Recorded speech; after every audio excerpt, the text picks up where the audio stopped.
Pananalisin ang lalaking kunyari nagpapalit ang pera sa kahera, huling-huli sa CCTV. Huli rin sa CCTV ang pagnanakaw sa isang smartphone sa isa pong tindahan. Narito ang report.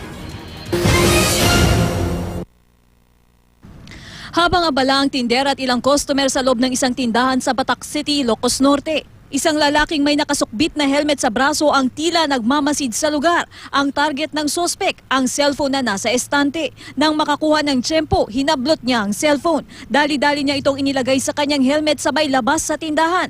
Napag-alamang mamahaling smartphone ang nakuha ng lalaki. Umaasa ang may-ari ng tindahan na agad mauhuli ang sospek.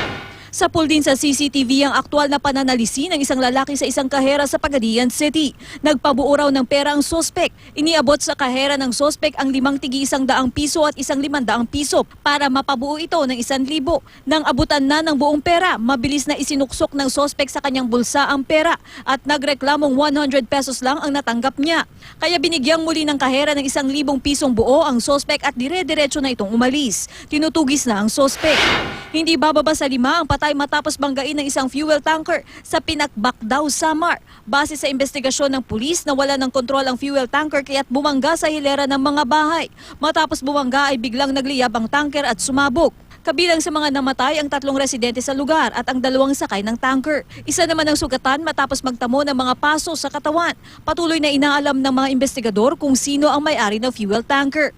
Para sa Unang Balita, Katrina Son reporting.